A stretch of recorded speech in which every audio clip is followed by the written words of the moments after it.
So you're kind of in for a treat. Just kidding. You're not. You're stuck with us tonight. The guest that we had tonight couldn't make it because of unforeseen circumstances. So we already have everything set up. So figured, well, we'll jump on here. And since nobody really knows our testimony, we'll kind of have a discussion and talk about it. We've been married for 13 years this year, known each other for 16 years. So Well, since we met back up, yeah. technically we've known each other our whole lives, but Yes. we'll get into that. But as adults, we've known each other 16 years, so it's a big chunk of our life. So we figure, well, might as well Talk about it. So here we are. They're going to be all off. Skip. Thumbs down.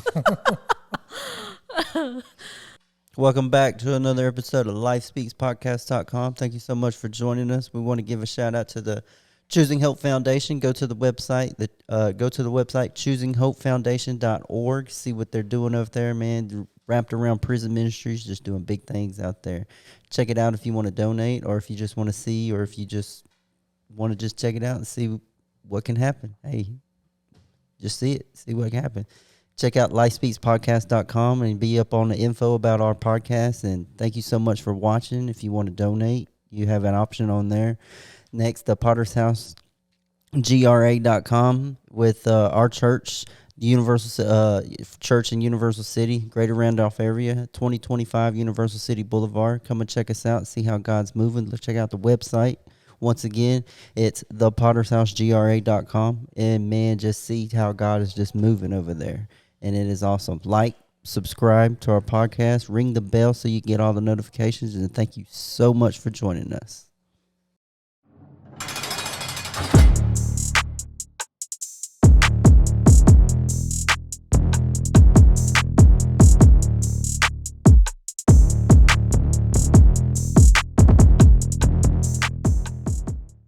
Welcome back to the podcast. My name is Daniel. I'm your host. I'm here with my beautiful wife, Liz. Hello. So you're kind of in for a treat. Just kidding. You're not. You're stuck with us tonight. The guest that we had tonight couldn't make it because of unforeseen circumstances. So we already have everything set up. So figured, well, we'll jump on here. And since nobody really knows our testimony, we'll kind of have a discussion and talk about it. We've been married for 13 years this year, known each other for 16 years. So, Well, since we met back up, yeah. technically we've known each other our whole lives, but Yes. we'll get into that. But as adults, we've known each other 16 years, so it's a big chunk of our life. So we figure, well, might as well Talk about it.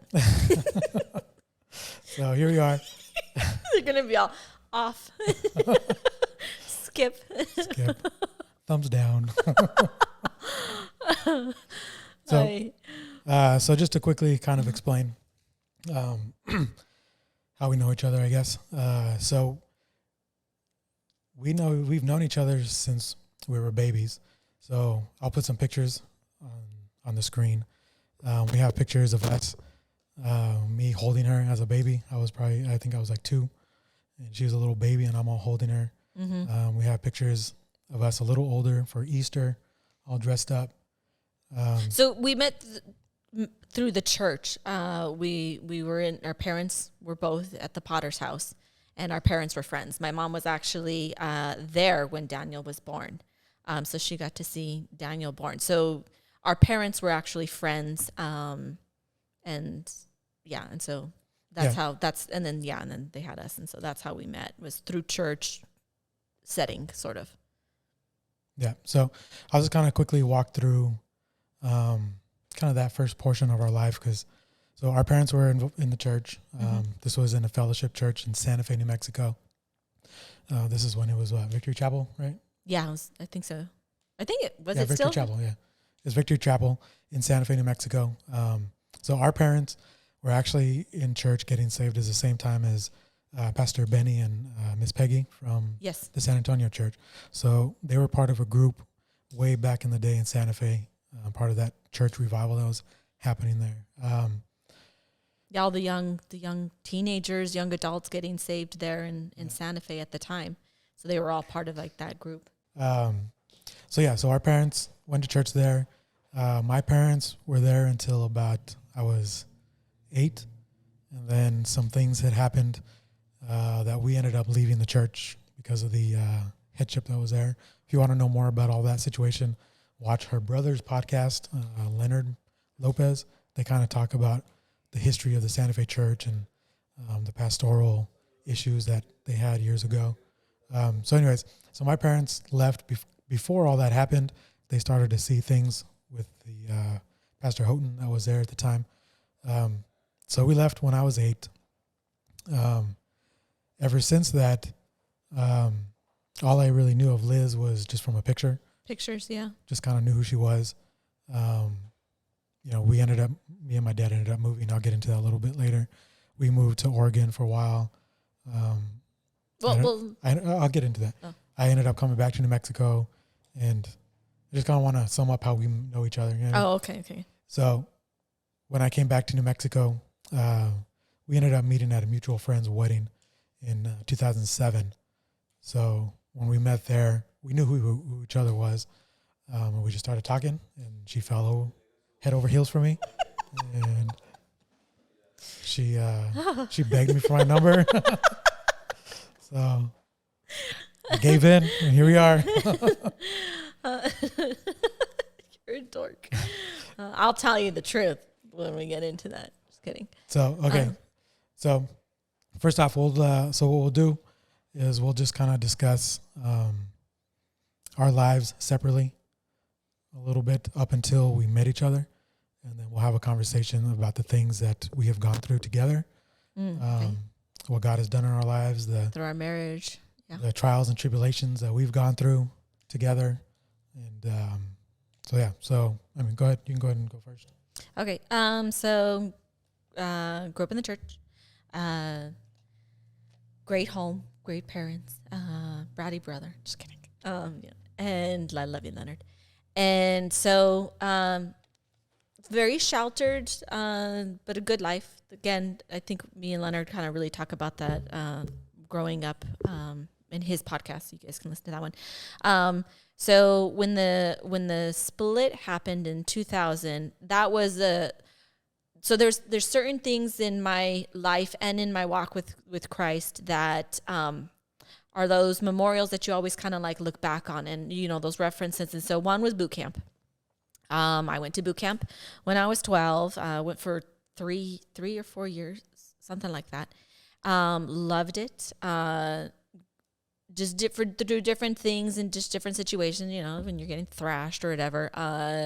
It really, one of the things was that I'm stronger than I ever thought I was, I guess, and that I can handle hard times, and that I don't need to let my emotions rule my life. Like I can, you suck it up and you just push on through. So that's one. And then when the split happened, I remember that was a big thing.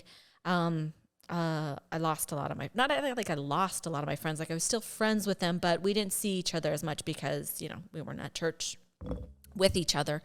And I remember one of the big things at the time was right after the split happened, it was my birthday. It was in February. And so I was going to have my sweet 16 birthday or whatever. And so all my friends were going to come over. And so that ended up being canceled. And so I was really bummed. Well, they threw, one of the ladies in the church threw me a party with all of the people who left the fellowship. And I got my first ever migraine, but it was really weird. And this was my first real kind of spiritual attack kind of thing that I had ever experienced. And so got a huge migraine. Half of my body went numb.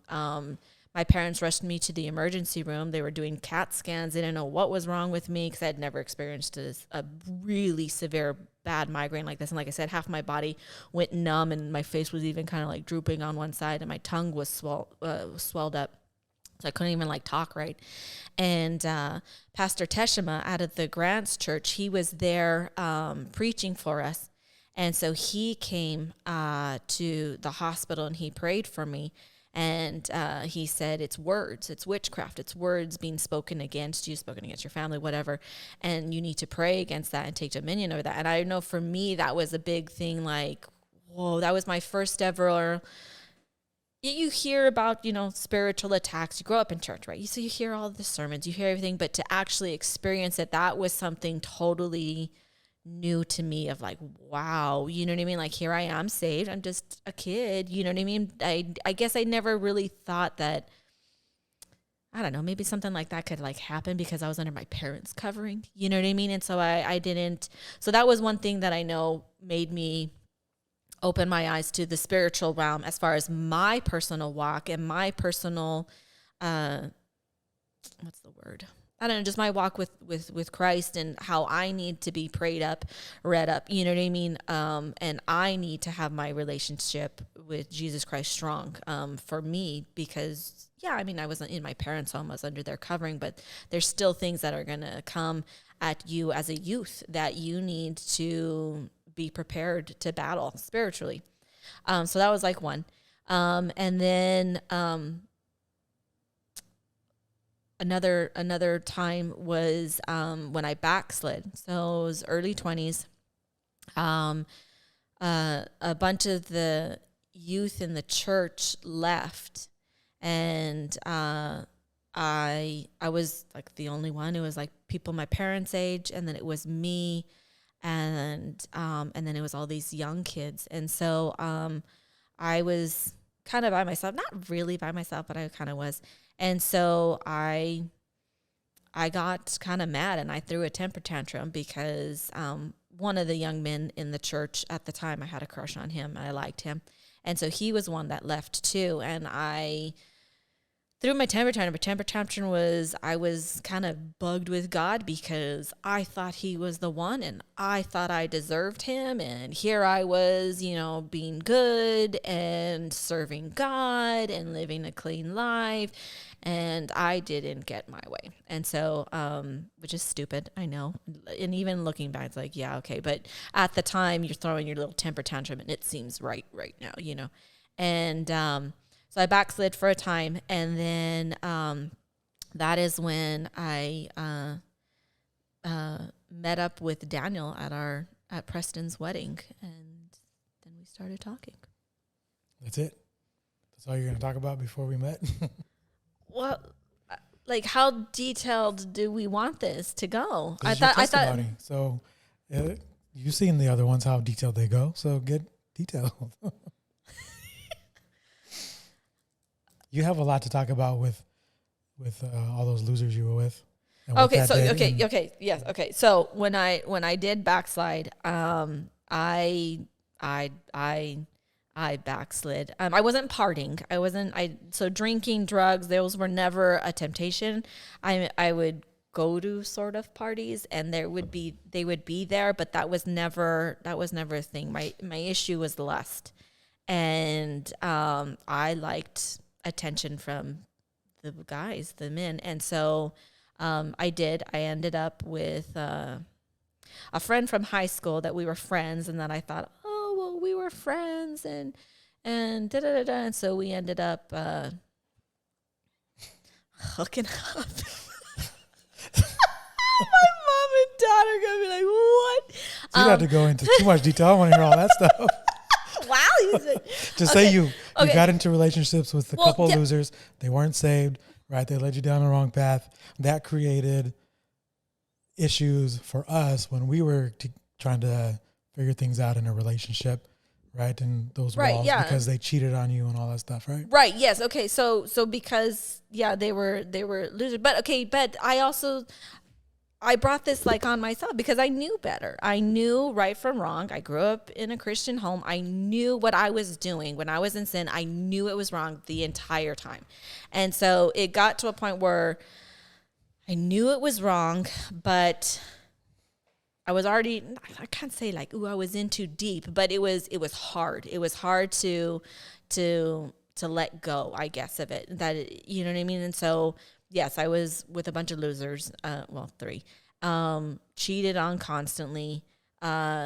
Took them back, and then it would happen again. And so, at the same time, those walls that he was saying, when this was happening, I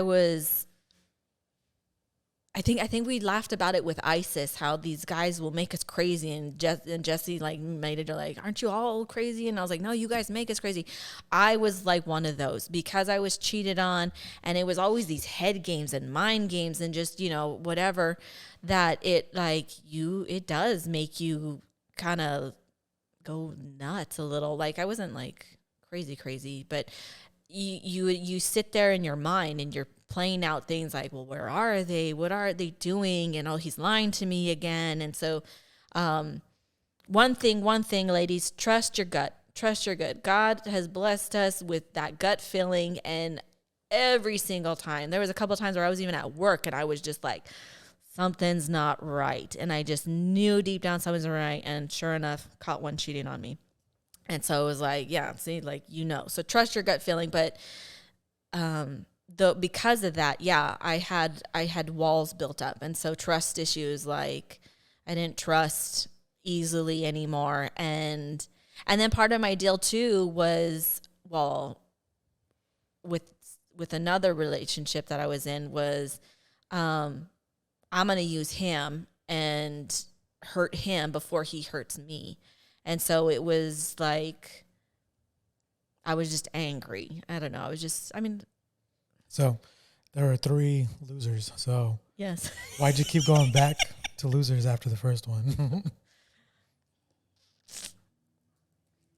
You didn't learn your lesson the first time? No, I was stubborn. Because I can't say like, again, like, oh, well, I didn't know, or, oh, I had daddy issues, or, oh, I just needed to be loved. I had a great family. You know what I mean? I was still going to church. I was playing the part. So you didn't feel convicted during this time? Yes. But you just ignore it. Or not you, but just me personally, I would just ignore it. I mean, there were times where, yeah, okay, I would hit the altar and I'd be like, God, forgive me. And I meant it. But then when you leave, you know what I mean? So it was just kind of like, I knew better. I flat out knew better. And I was just making myself callous to the conviction, to God's, just whatever, because I was like, well. So the other 2 losers, did you think that they were different from the first? No. Or from the last? No, my thing was, I'm not gonna let them hurt me. And yeah. So it was the first one was kind of the main relationship. Yes. Yeah. The second 2 were just, you're already kind of accepting the situation and just going with it. Yeah. Yeah.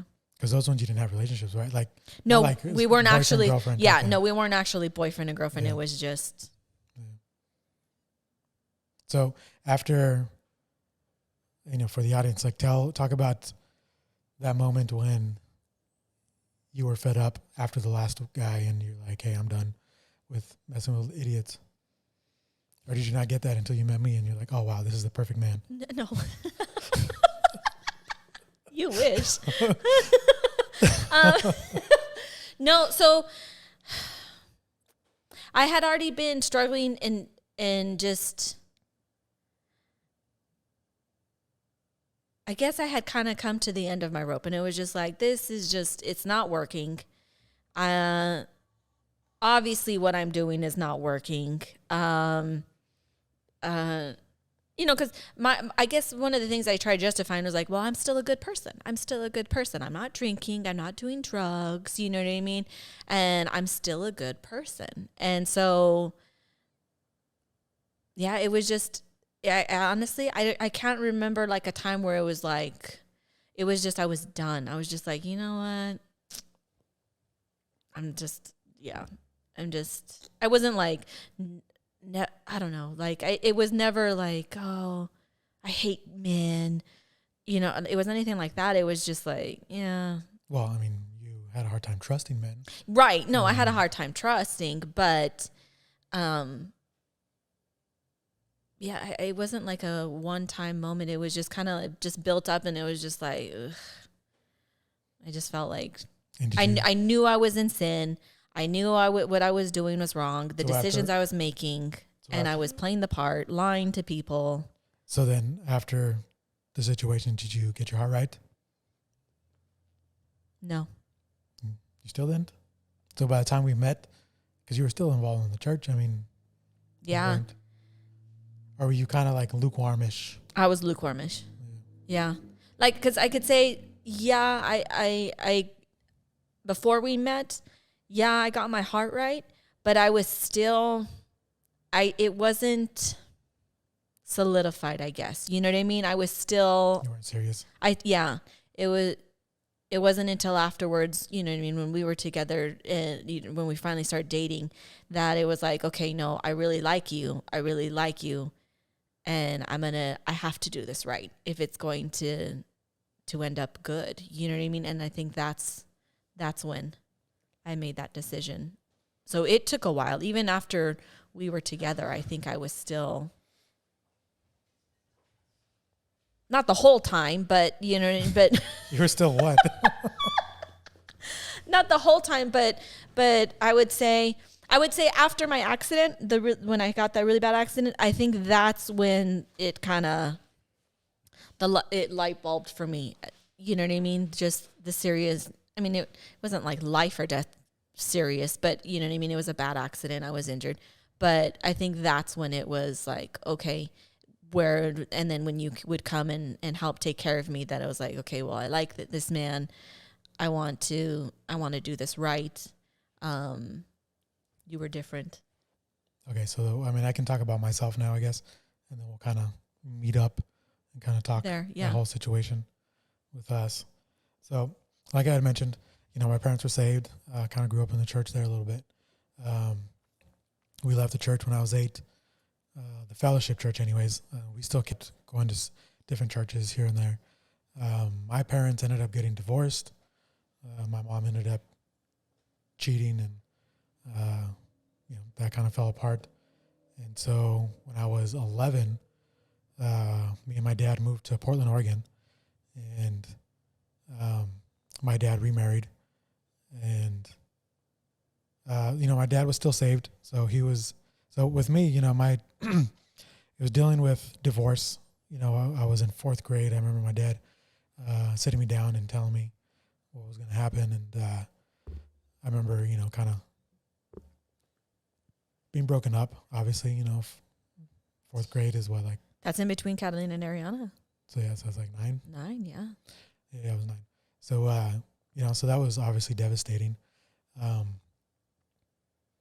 You know, so I didn't really take it. I mean, I took it hard, but I never was, you know, how kids will blame themselves. Mm-hmm. You know, like, is it my fault? If I could have been a better kid. Yeah. It was never that. I never had any bitterness or anger towards my mom. You know, I still love my mom. But I mean, that was one of those issues. So anyway, me and my dad moved to Portland, Oregon,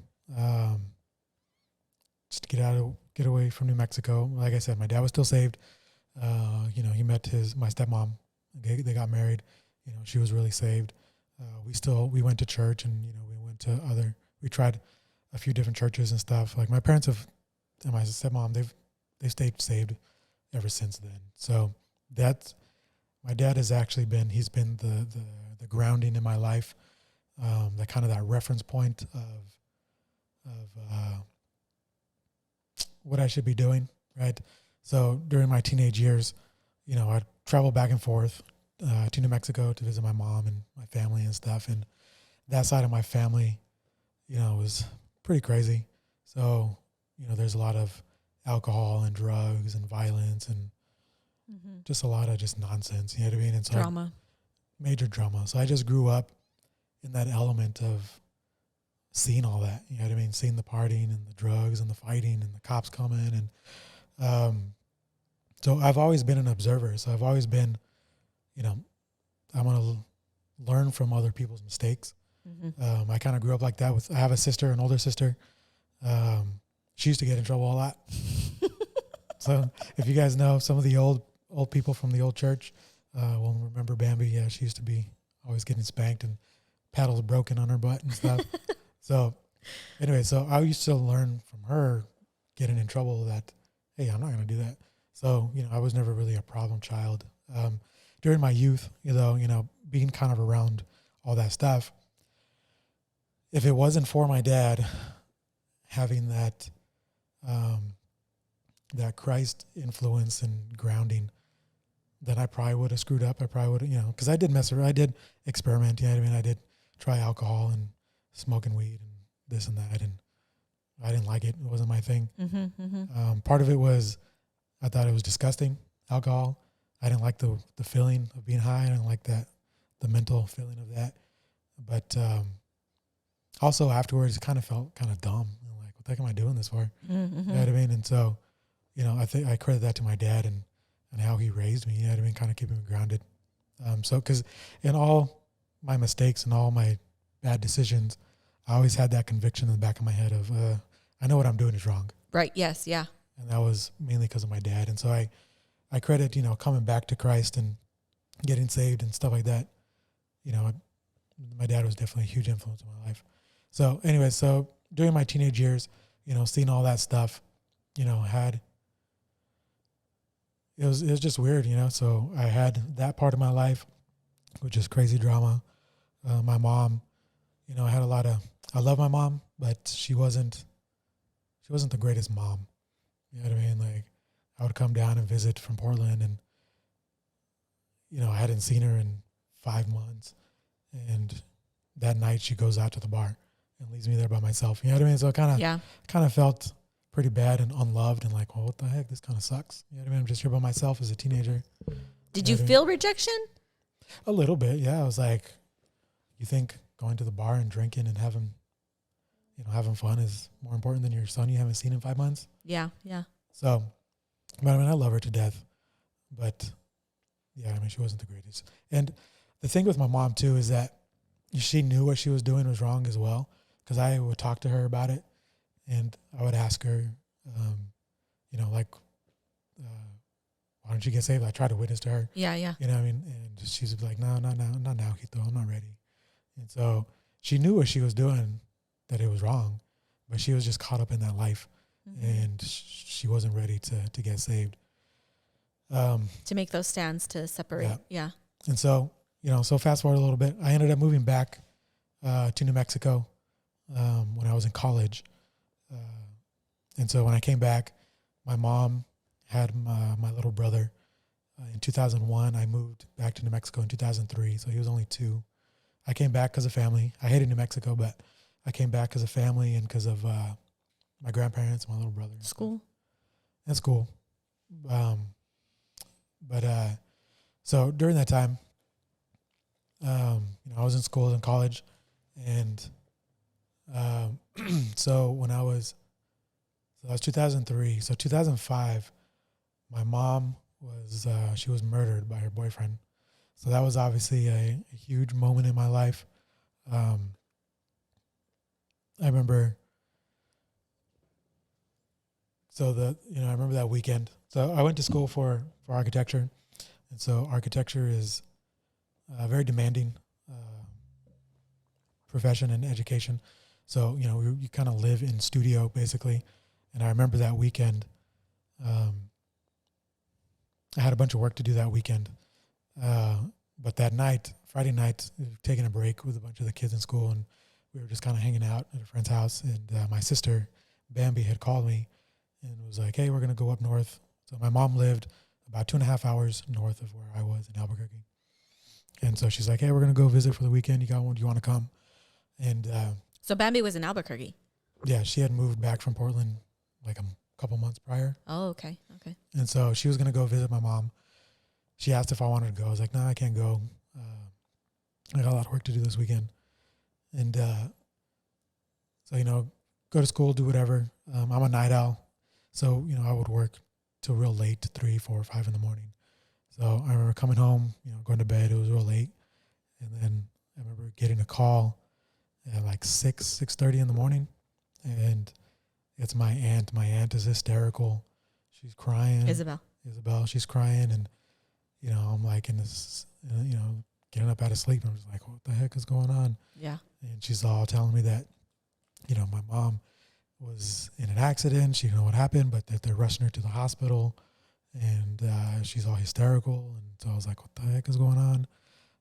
So they rush her to the hospital. I get up, and they're saying that, she has a lot of brain injuries. And so they were going to fly her to Farmington, which is about 3 hours from where she was at and about 3 hours from myself.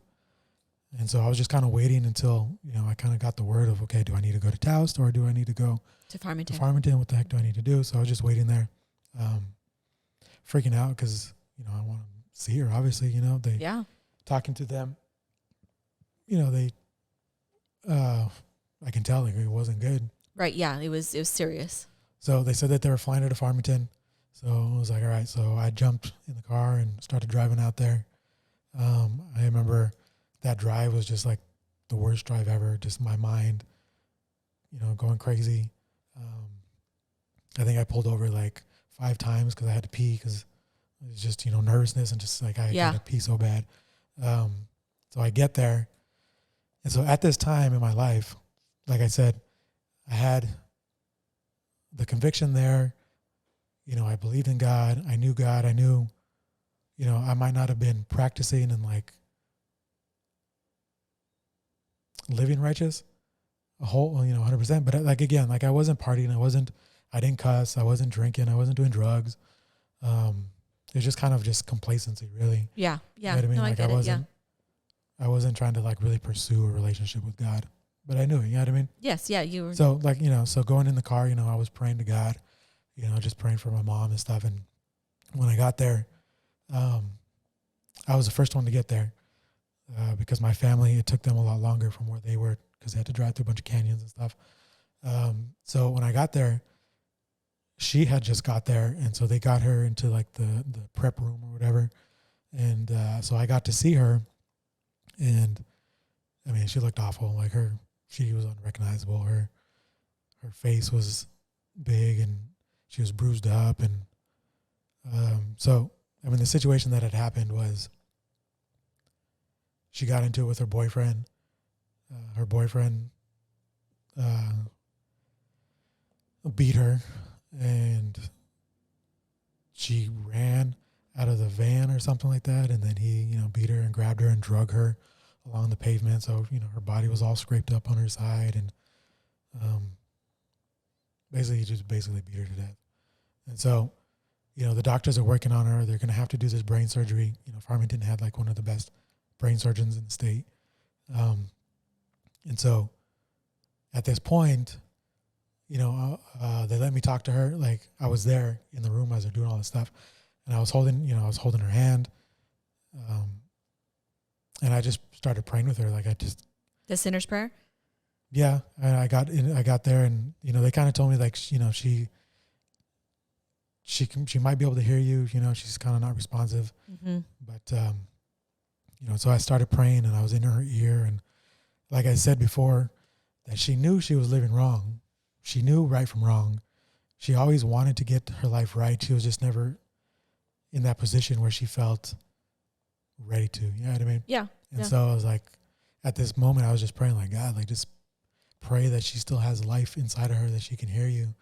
And so I prayed, a sinner's prayer with her. I prayed for her. I was praying with God and I was just crying like crazy. And her hand was on the side of the table and her hand fell after I prayed. And I mean, I kind of look at that as like, man, like I really do honestly, I really honestly do believe that was her and God kind of letting me know like she heard me. Because it was after I had prayed and her hand just fell off the table. I was like, so, I mean, I kind of hold hope that she heard me inside. She prayed and this was her mustering as much as she could. You know how like you hear people who are in comas, you know what I mean? Like trying, like they can still hear everything. Yes. Yeah. You know what I mean? So like, they try to respond in some way. Yeah. Yeah. Like wiggle a toe almost a little bit. You know what I mean? Yeah. And so that, that kind of, I always hold on to that as hope that she's in heaven, that she heard me. After that, they did the brain operation, and it really wasn't successful. She pretty much was a vegetable after that. My family was there. My little brother, Julian, he was 3, going to turn 4 in a couple weeks. He was little. After that. And I remember, man, that just broke my heart. I remember when he got there with my aunt and with my cousins. I went downstairs to meet him in the parking lot, and he sees me from down the way, and I still remember to this day this poor little kid. He has no idea. Yeah. He just sees me and he's all, "Brother Daniel," and he just comes running to me. Yeah. Oh man, that kills me. He just gave me this big old hug. He was so excited to see me, and at that age, he didn't really understand. When even later on, when we tried to explain the situation, at that age, he was just like, yeah. So he didn't at that age of development. Yeah, that's so this, and then so eventually, we ended up having to make the decision to pull the plug, and then she died on her own. Yeah. This moment though is a pivotal point in my life because of Julian, and the issues that he dealt with because of my mom dying, and I go into that. I'll go into that here in a little bit more, but since this moment, it was like, okay, my focus now is I want to get custody of my brother. Mm-hmm. His dad is a loser; he was never in the picture, and so my sister kind of took over. I was in college, I was living with my grandpa. I was broke. I didn't have a job. Yeah. So my sister she started to take care of him and with his grandma from his dad's side. But my thing was like, okay, no, I want to be there for him. This was another moment that I really had to deal with with God, with this dude that killed my mom. It was like, I had a lot of anger. You know what I mean? I wanted to kill him. You know what I mean? Like, yeah. I would literally fantasize and dream about it and think about, okay, I would plan it out. Like, this is what I can do to get away with it. Yeah. You know what I mean? And the things in the back of my mind were like, you can't do that. Like, you have this little brother to take care of, to be there because he doesn't have a manly influence in his life anymore. Yeah. His dad's not around. Like, you're going to do something stupid and then you get caught and then you're in jail and now he's got it even worse. Nobody to raise him and teach him. Yeah, my mom's gone, my dad's gone, my brother's in jail. Yeah.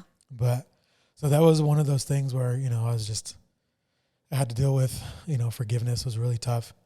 A few years later, he ended up getting locked up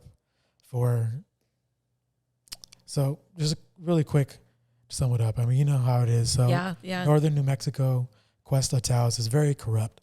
It's full of corruption and incompetence.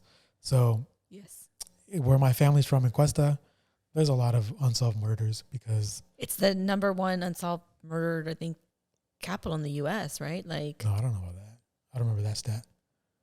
I thought it was like the number. Well, maybe New Mexico, but like just I don't know. They joke about that. You want to get away with murder, go to Cuesta because they're not going to do anything. They're not going to really look into it. Cuesta is, it's really corrupt. So there was a big old mess, but, the evidence was tampered with, the incompetency of the whole system. He basically, he only served, he only served like 2.5 years. He was sentenced to 5, but New Mexico's day served is a day earned. So he got out in like 2.5 years, and it was for tampering with evidence and failure to render aid is what he got convicted for. Yeah, not even murder. Yeah, not even murder because the system sucks. Yeah. I mean, the DNA test, because he had blood in his car, the DNA test took years for New Mexico to even process. It was just it's a joke. Yeah. So anyways, so one of the things I had to deal with was coming face to face with him during his parole hearing. Oh, is that when they didn't know you were there and they left you guys together? No. So that was during the trial. Oh. So during the trial, again, it's a small town court, so there's not a lot of security to get in there. It's tiny, right? So Like a trailer. no, well, that was Taos. That was the Pueblo. Oh, okay. When we got Julian. Oh, okay. So, so it was really small. So during the breaks and stuff, we're in the same space. You know what I mean? Like my family's up here, he's down here, down the steps. We can see him. But what she's talking about is I went to the bathroom, and then I'm in there, and then he comes in the bathroom. So it's just me and him. And No guard, nothing. Nothing. And so, you know, things are running through my head like, I can attack this dude right now. Yeah. You know what I mean? And I said something to him. I don't remember what I said, but I kind of like, you know, I said something to him. I was just angry. I was just like holding back. And I walked out, and the judge even made a comment because I guess he went and whined and complained. And so the judge made a comment that we're not to interact with each other. And it's like, you stupid idiots, we're on the same room. The judge got mad at you. Yeah. But it was like, you put us in the same vicinity, same room. Like, what do you expect? Right? And so even the thing too is crazy is like the thing that I had to, like I was saying, I had planned stuff. Yes, yeah. Is the security was so laxed. You know, we were there all day and we were in and out. And the security guard, after like the second time of me going through and my belt going off because it's metal, Yeah. he was just like, "Yeah, you're good."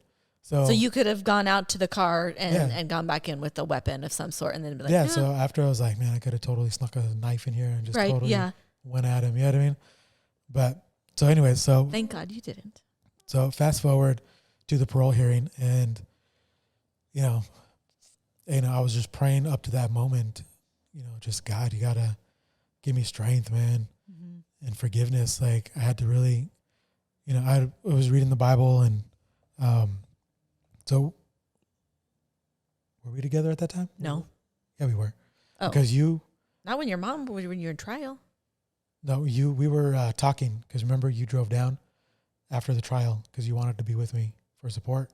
So you were there for the parole. Oh, okay. So okay. so Yes. Because that's when I met you guys at the restaurant. Yeah. Yeah. So during the parole, this was already a few years later. So at this point, the parole, I was already with Liz. We were already saved. We were already on, trying to live righteous and stuff. And so I had been dealing with forgiveness. And so, the scripture about that we need to forgive others so God can forgive us. Yes. Was just always plaguing me. And so I was always just praying to God, like, man, you got to help me to forgive this guy. And so when we got there, he comes in his jumpsuit, sits down, and my whole family's there. And, he pleads his case, and then my family, says something, and then, or no, they didn't even say anything. I think they gave us the opportunity to, and nobody said anything. And so I was like, all right, I need to say something. So I spoke up, and that was my moment of release, where it's like, okay, I told him straight to his face, I forgive you. I know God's going to judge you, because you're going to get out 2.5 years into this. Right. Yeah. You know what I mean? You murdered my mom. And I was like, God's going to judge you, but I forgive you. And I don't remember what else I said, but so that was, one of those big moments in my life of forgiveness. Yeah. You stated it out loud. Yeah. Yeah. It wasn't just like, okay, I forgive him, but it's you in front of people. It was witnessed. Yeah. So rewind. Let's rewind. I know I'm jumping around, but let me rewind. So after that, so that was 2005. Between 2005 and 2007, when I met you, I was in college working on getting my master's degree. And then, I had a couple little relationships here and there with some dumb girls, some dumb women. You know what I mean? And we've all, Daniel, that's why I giggle. And so after one of them, which growing up my whole life, being from New Mexico, northern New Mexico, if you're from northern New Mexico, there's a type. Northern New Mexico type is long black hair, always dressed to the nines, but throws down. You know what I mean? Like, they're not afraid to fight. You know what I mean?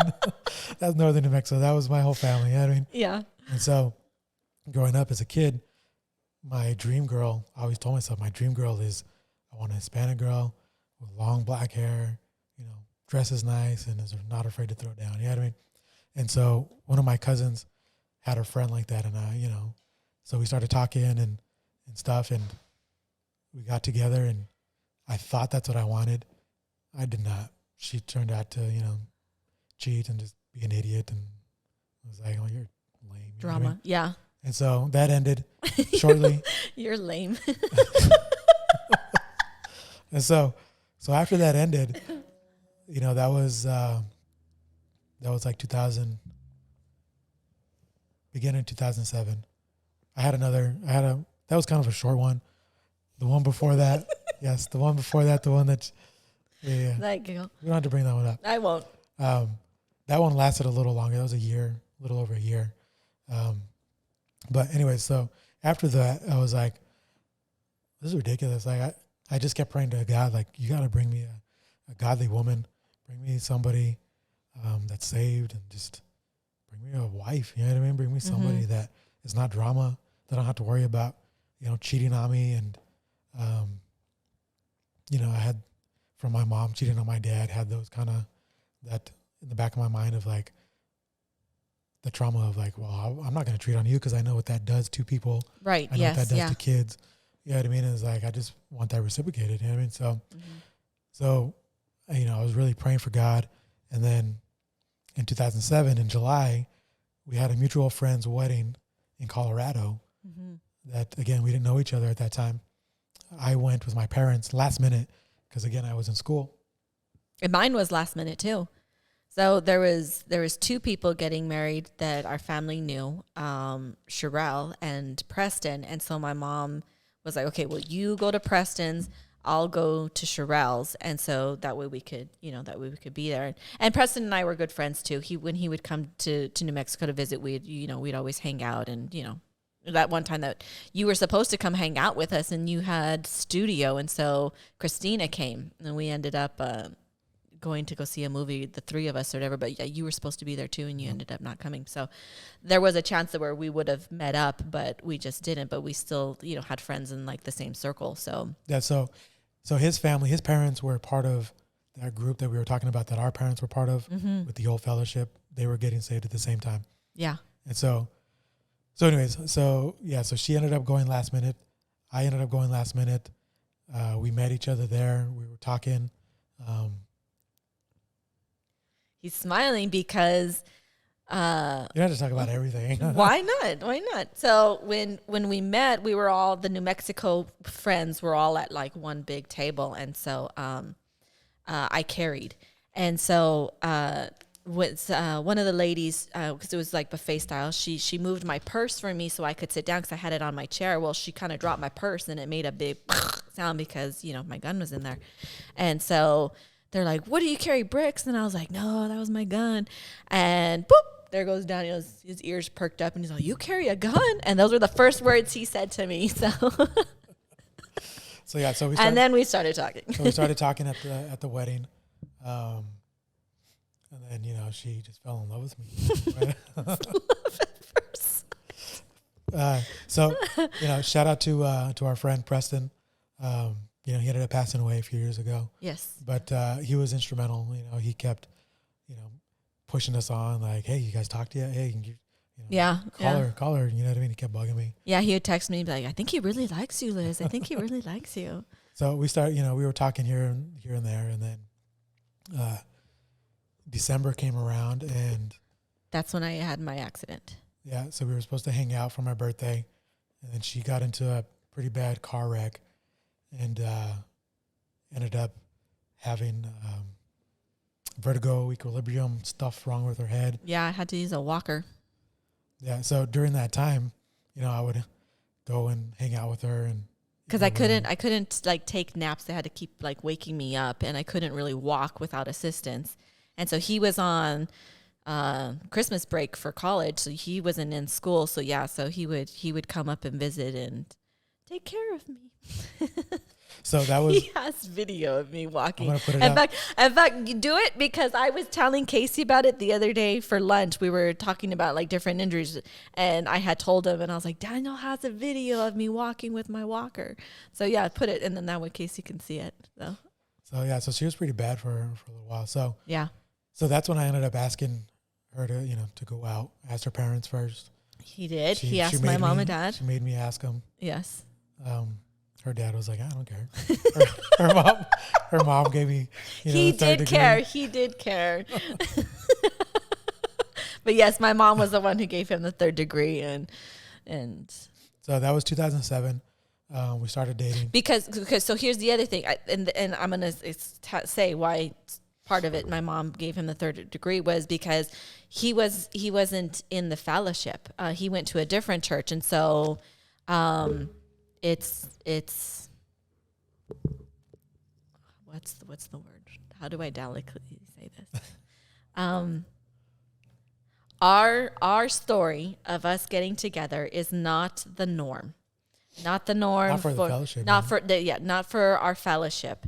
And so I'm going to start off now, right? Preface it now because we'll get into our thing.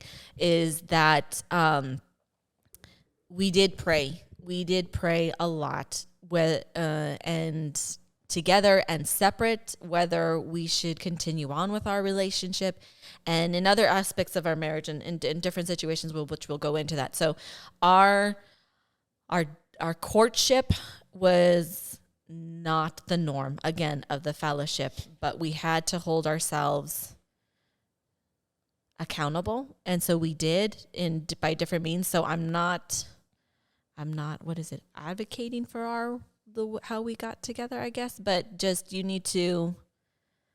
Yeah, I mean, the thing is that we were both adults. We were both adults. I mean, We weren't teenagers. I was 25. I think you were 22. Yeah. So Yeah. I mean, we were adults. We both knew that we wanted a Christian relationship. Yes. So we got together. Like she said, when it got to that point, when it got more serious, and we really focused on our relationship, we're like, wow, we need to really pay attention. Well, not pay attention, but we need to really put 100% into seeking God first. Yes. In our relationship. Because we dated for 2.5 years before we got married. Mm-hmm, mm-hmm. And so during that time, I mean, we were praying together. We were reading our Bible together. I would go down to Santa Fe to her church for the weekend. She would come to my church.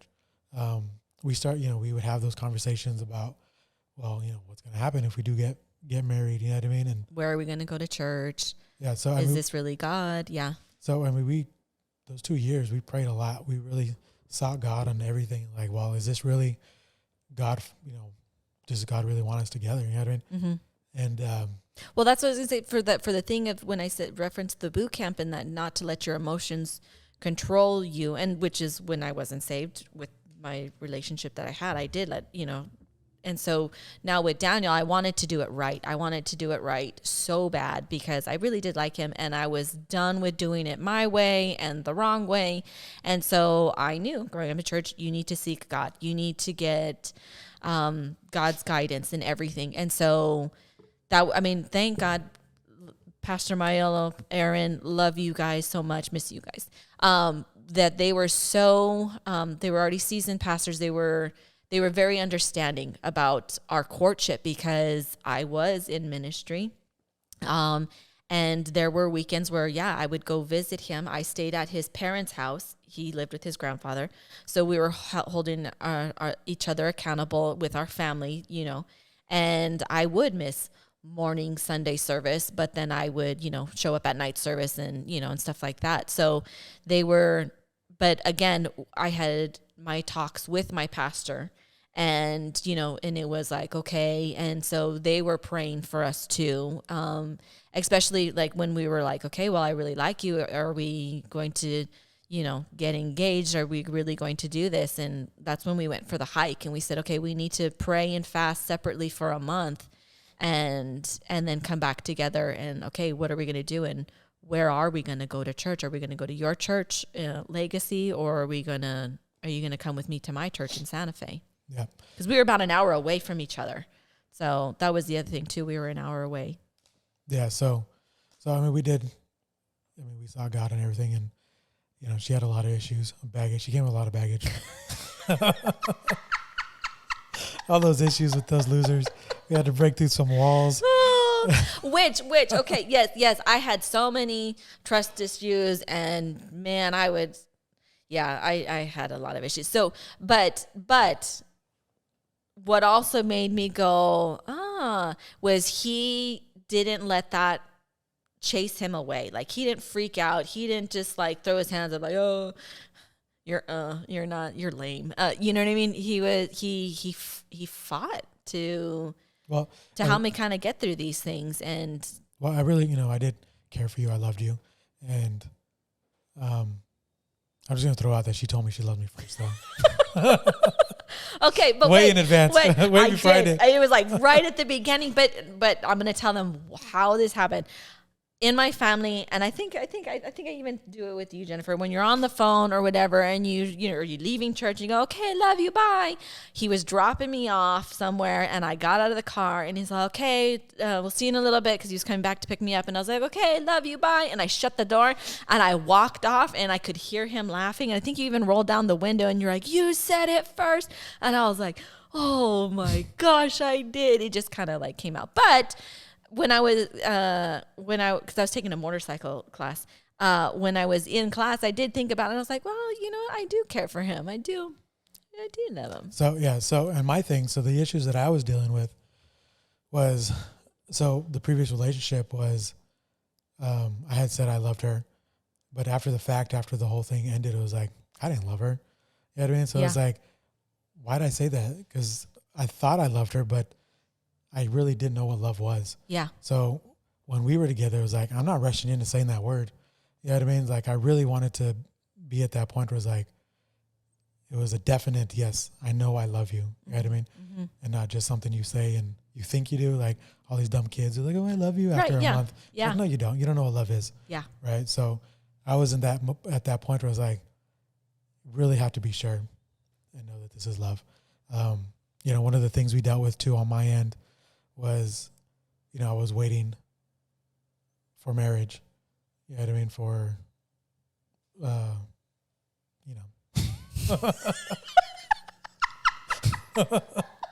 No, we don't know, Daniel. So the previous, I had through all my stupidness or whatever, like, I always did kind of hold back. That was one of those things, those convictions that, from my dad, I was like, no, I need to hold on to this. You know what I mean? To your purity. To the purity. You know what I mean? So us getting together, we did have to deal with that on my end, because that was kind of an issue for me. Because you weren't, you know what I mean? Yeah, no, I was not. So that was, I mean, because whatever. But exactly what I want to say there. But so, anyways, we in our relationship. I hope they know what we're talking about, because Catalina wants to see this. So I'm like, So in our relationship, before we got married, we did seek God, we did pray, we did fast, we did, make that decision. So when we got married, we knew it was God. Yes. We knew God had really worked in us through our issues, helped us break through on some bondage and strongholds and stuff. Yes. So we knew it was God when we got married. Yeah. So we got married 2010. Right after we got married, we bought a house. We bought a house before we got married. Yeah. We bought it in 2010. Oh, yeah. But it was like a couple months before we got married. But before that, I did graduate college. I started working. And then, we finally were in a position where it's like, we can start making a play for getting my brother.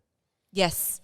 So that was one thing at the beginning of our relationship. He did tell me from the very beginning, look, my end goal is I want custody over my brother. I want to raise my little brother. And so going into our relationship, that was something that that was always in my mind. That was, one of the things about us also praying about and getting together was that was his goal, and I needed to be on board with that. And so that was one thing that I prayed about. And I was like, yeah, no, I am on board. I am on board. So, okay. So just as a reference point in our lives, in our testimony, So from here on is when we are saved, when we're a Christian couple trying to do things righteously and seeking God and everything.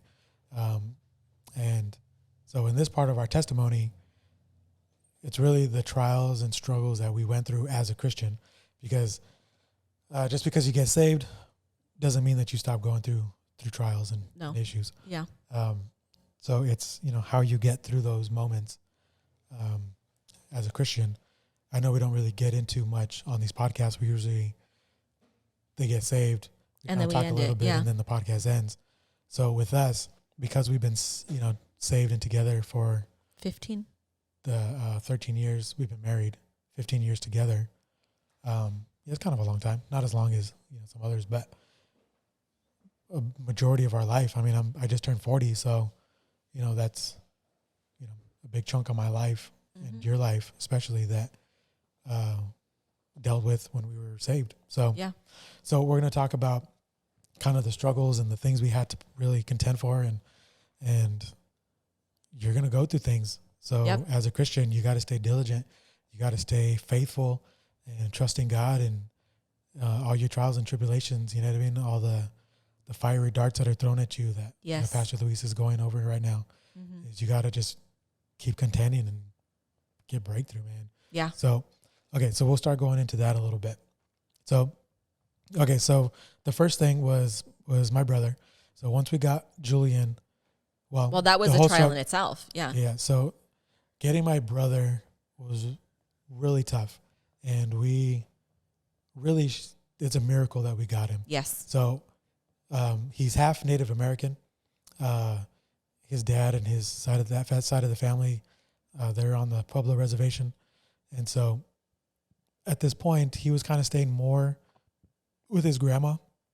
He was still with my sister and his grandma. But he was kind of majority with the grandma. So the tribal courts, they had, what is the word I'm looking for? They had like the rights to to us getting him, I guess.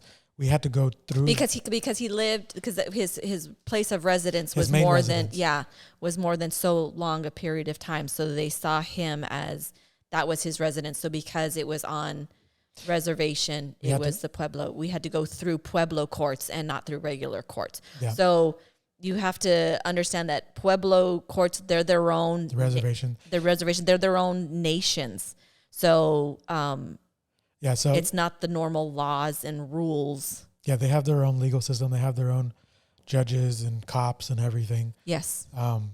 So I mean, the judges. So okay, let me backtrack. So the father, I'm gonna try to hold my tongue because there's a lot of stuff I can say about him and the family and the reservation, but I won't go there. But he had like 15 other kids. He really wasn't involved in his life. No. So when I talked to him and I brought up the fact of, hey, I want to get custody, he was like, okay, cool. Like, I'm cool with it, because he didn't really have anything to do with him. Yeah. So we did a letter. He signed it. He signed it, no problem. We submitted it to the courts. It was the grandma. The grandma's the one who had pushback. She was the one who fought. She's the one who went to the elder chief or whatever it was. And so the courts got involved, and then that's when it got really hard. And so we fought for him for over a year, dealing with the courts. The CYFD had to get involved from like the reservation CYFD. Yeah. They had to come do a home visit. They had to come talk with us. They gave their recommendation that, yes, they agree that he'd be better off with us. But the grandma was just very persistent and very like, no, you're not taking my kid. She really wanted him to grow up with the tribal traditions. When they're young, they go into the kiva for a year. So they go away from society. They go up into the mountains. They go into, they live in the huts, and for a whole year. And they learn their tribal ways and all their witchcraft stuff. Yeah. And so we really didn't want him to be a part of that. And especially because he would go to school and lose a year. You know what I mean? But yeah, she was really pushing for it. And so it was really, so the judge, when he finally gave us custody, even told us, he's like, this is unheard of. He's like, non-native families never get custody of the kids. Yeah. He's like, even if it's the mother who's not native. Yeah, like she happens to be white or Hispanic. Yeah. And she's fighting for custody with the dad who's native. They never. They always side just with the native family. So even they were like, it's unheard of. But, you know, it's really, God really moved miraculously, because after a year, it kind of seemed hopeless. Like, man, we're never going to get this kid. No, I mean, we were even talking to Pastor Artie, just like, what can maybe Pastor Artie write us a letter of recommendation in our favor, since he has pull, you know, on the Chinle reservation. Like, is there something that we could do that maybe, you know, that they could help us out or whatever? But yeah, so I mean, it was just one thing after another. It was always some excuse, or they would schedule a trial for us to go. Daniel would go, and nobody would be there. Remember that one time, like, so he drives 3 hours to go to this hearing about custody, and then nobody's there, and they just decided to cancel for the day and didn't bother calling. So it was a miracle, because the reservation has their own rules. They don't give it to non-natives. Is because, so my grandma on my dad's side, her second husband's son, he used to be, back in the day, he used to work with the tribes. Like, he was some government dude. I can't remember exactly what he did, but he used to work with the tribes in New Mexico, so he knew like the tribal chief and all that stuff. And so he had called me one day and he's like, hey, do you want me to help? I'll call, you know, the elders and stuff like that. And like, I know them. Yeah. And so he called, and him getting involved is really what helped us a lot. I mean, if it wasn't for him, you know, we probably wouldn't have got custody. He probably would have denied us, but he had influence. And then that's when I think he got in the accident. Julian got hurt. Yeah, but I don't know if that really helped in our case. But anyways, so him getting involved, the CYFD coming to our house and siding with us that, yes, no, we agree, he's better off with us. And Julian's aunt. Yeah, and Julian's aunt, yes. Julian's aunt, yes, she wrote a letter or talked to the elders and said, he'd be better off with us. So anyways, we got custody of him in 2010. So, you know, he was living with us. So, I mean, that was a major miracle. I mean, we prayed. Everybody was praying for us. Santa Fe Church. Yeah, everybody. Yeah, so family. It was a pretty huge milestone that we got custody of. It was a miracle. Yeah. So he lived with us for a while. So this time we had only been married for like a year and a half. I was pregnant with Catalina. So we had a new baby when we actually got full custody of Julian, because we got like custody of him, but he had to finish his school year out there. And then I think we like got him in June, wasn't it? Like, I thought we got him before Catalina was born. Well, technically, like we did, but they wanted him to finish his school year out. So that's why I was like, okay, so he finished his school year out, and then we got him. So Catalina was born in May, and then we got custody. So he was with us because he was there at the hospital when Catalina was born. Yeah. Like, he was there. He got to hold her and stuff. So, okay. So I'll explain. I'll get into Julian a little later. But so that was a milestone, you know, that God broke through for us. The other thing that we dealt with, so like I had mentioned, I went to school for architecture. Right now I'm a licensed architect. I got licensed in 2018. But up until 2018, you know, the biggest thing we had was, it was a financial thing. So I got laid off and right after we got married, like 2011. I got laid off. Yeah. No. We got married 2010. No, 2010. 2010. Yeah, so we got married 2010 in May. I got laid off in September. So it was kind of fallback from the economy after the 2008 crisis, the housing crisis. The economy just went to crap. Yeah.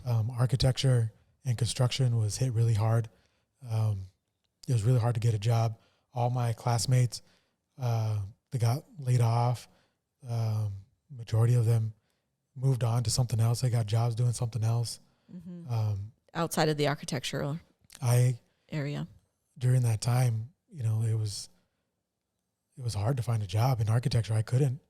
Everybody I talked to was like, we just laid everybody off. It's just me. I remember you going that several times, door to door, knocking on architects' offices and homes offices, and turning in your resume, giving them, and they're like, hey, we just got rid of all our employees. It's just me working by myself because they couldn't even support staff anymore. Yeah. And so, yeah. So it was financially, it was tough. I was out there, man. I was just looking for jobs left and right, like as hard as I could. We were selling anything of value in our house. We were just trying to make ends meet. We were like, I had a hobby of photography. And so my cousin Stephanie asked if we would photograph her wedding. And so that kind of kickstarted an idea of, well, what if we try doing this for work? And so we opened up a little business, DNL Photography, and we started doing that just to try to make ends meet. Mm-hmm. Graduation pictures, weddings. So we started getting some jobs from that. I started doing some work for the high school, and we started getting graduation pictures and weddings and stuff like that. So we were doing that. I was doing side work with my dad, whatever little work he had. Like I said, the construction industry was just dead. Yeah. So my dad had it real hard so he's a designer, contractor. He has his own business. And so I was just trying to do whatever we could. I was, a few years, we struggled for a while just trying to find work. And then my former employer who laid me off, he ended up hiring me through doing contract work, probably 2013, 2014, somewhere around there. Yeah, it was a lot later, yeah. And so, I started at that point, we started doing okay. We started, getting some jobs here and there. I started working with another architect, doing side work, contract work. So, when we did our taxes, I had a bunch of revenue streams. I had photography, stuff with my dad. I had contract work, 1099 here, 1099 there. Any area that we could try to make money, yeah. So we just tried to make ends meet. But during this, so before we get to there though, before things, 2013 started to pick up, 2011, 12, were horrible years for us. Yeah. You know what I mean? So this was, we made, we went to do our taxes and we made $13,000 that year. Yeah. And during this whole time, we always paid our bills. God. We paid our tithe. God helped us get through this because we still kept a credit rating of over 700. Yep. We never fell behind on bills. We never, I'd pay the mortgage on the 15th, the last day you could, you know what I mean? Yeah, yeah. But we paid it. And when we thought like we would spend our last dollar paying bills, we were like, I don't know what else we got. You know what I mean? Yeah, there was nothing. And then, I'd get a call and say, hey, I got a photography thing. Can you do it? And so there we'd get some money. Like God always kind of came through for us there. Like, and I always tell people this now because during that stretch of really 3 years. So we had about roughly 3 years of really bad, really struggling to make it. Like I don't know how in the world we made it.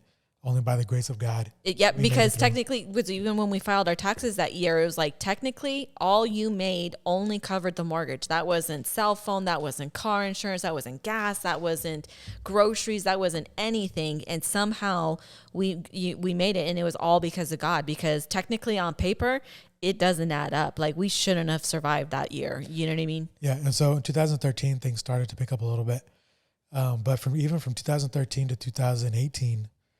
Was still rough. Like it was slow, gradual, started doing a little better here and there, but it still wasn't great. You know what I mean? So we were still taking on any work we could get. I was still doing more architecture work, but also doing photography work. Like, and then I was studying for my exams. You're studying. Yeah, you were studying. So I was studying for my exams and trying to get all that done.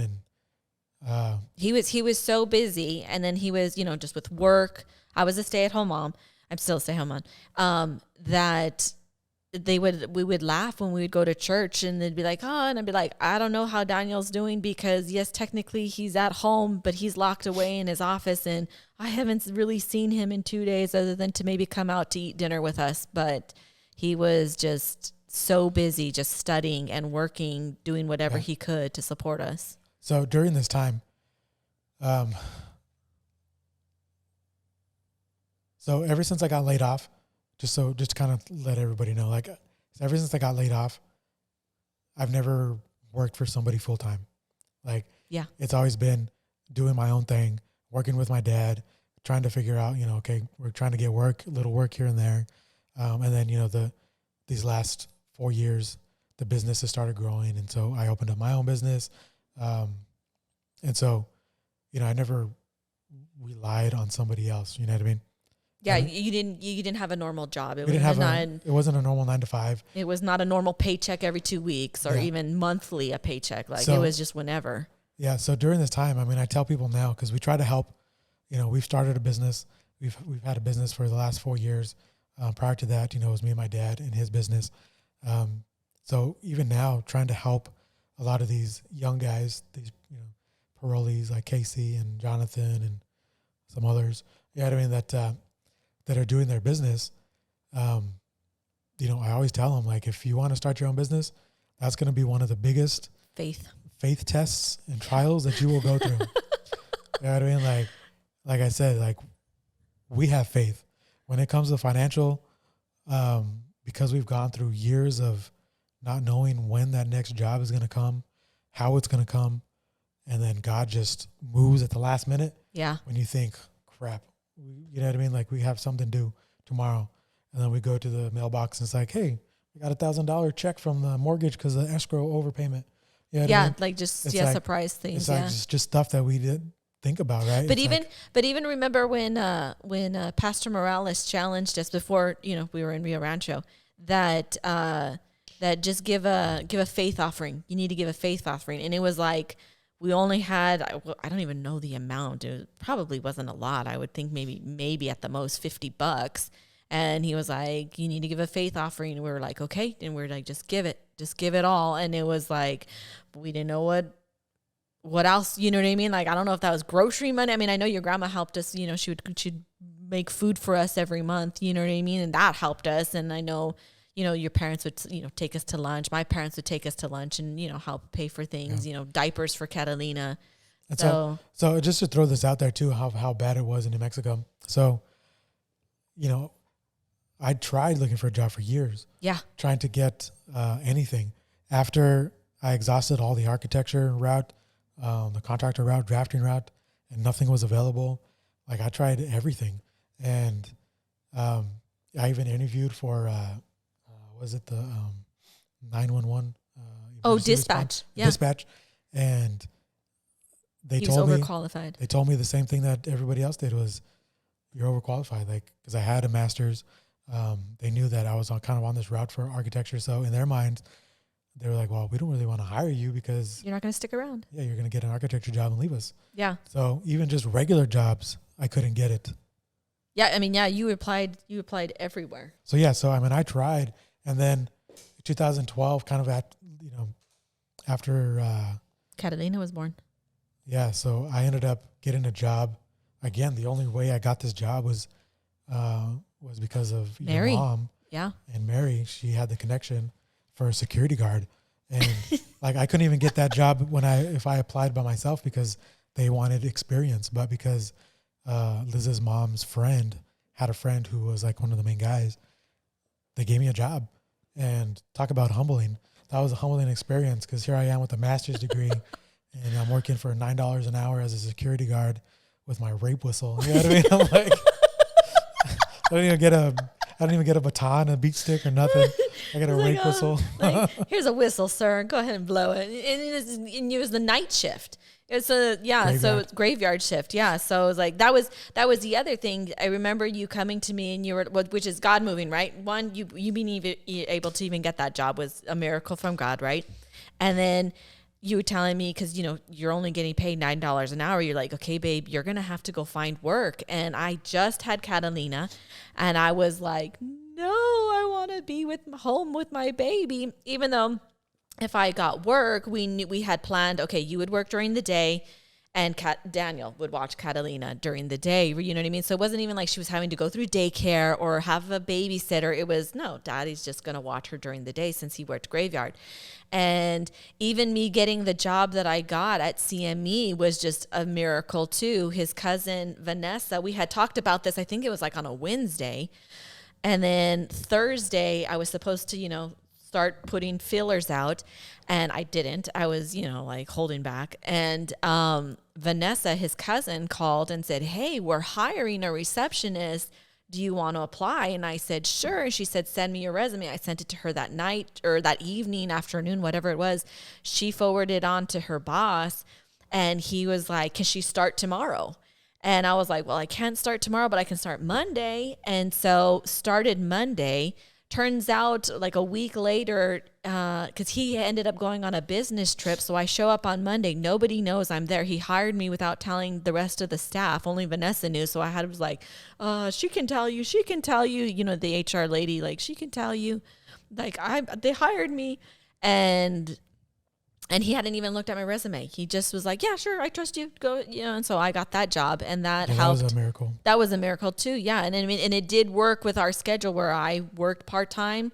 Yep. You came home, I handed off Catalina. I took the car because we were down to one vehicle. Yeah. Yes. Yeah. So during this time, like I said, it was extremely humbling. Yeah. It was like, okay, God, like I'll do whatever it takes. You know what I mean? But it ended up being a blessing in disguise because the job that I had, was a graveyard shift in a space that nobody was even in. So it was just me. And it was an empty building. Yeah. And like a week after I got there, I had to do patrols, but then like a week later, they're like, "Nah, you don't have to do patrols anymore. Just stay there." So I stayed in the office and I would do my side work. So the photography stuff, the drafting stuff that I was doing, I was doing it on the job. So I was kind of getting paid double. So it was a perfect opportunity. It worked out. You know what I mean? Yeah. And so things started to pick up architecturally with my dad's company. And so she quit, I quit, and we started doing that more full-time, part-time-ish. And so anyways, throughout this whole time, I mean, God is, just to kind of sum it up, like God has been, man, faithful.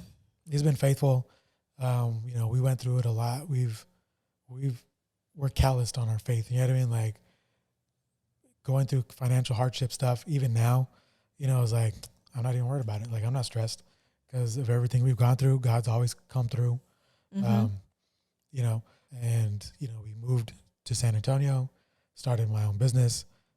I still work with my dad, we're still partners and stuff, but, being licensed, like, man, God has just blessed us tremendously. And I think because we were faithful through all this years of crap and not having anything and trusting God, like it just built our faith. Like we're starting to see the benefits and reaping the rewards from that. And so anyways, so that was a big faith builder that we had got through. Just to kind of close that off, I guess, as far as dealing with faith, is being here in San Antonio. We've even had to come to the realization, though, that even though we're doing good, and 2020, 2021, during the whole COVID shutdown, lockdown, everybody not working, we were extremely busy. Yes. I had so much work. I had to hire people to help me. God just moved like tremendously in our lives. And then last year things slowed down. Things happened that we lost some work and things weren't as busy. And so again, even at that point, we got to a point where we were doing good and we still had to get to that realization of we still have to rely on God. Like even if we're doing good, you still have to rely, especially as a business owner. Yes.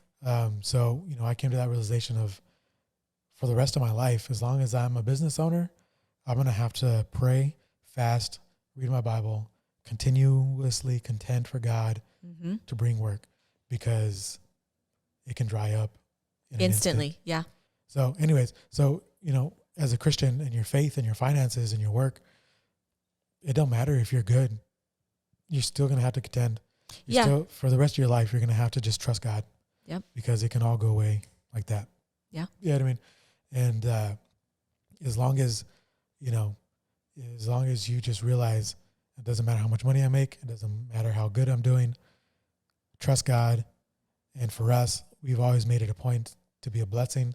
We want to be a blessing to others, to our pastors, to our church, pastors, to the visiting pastors. Like, to cut this off, just stay faithful, stay diligent in your faith and trusting God.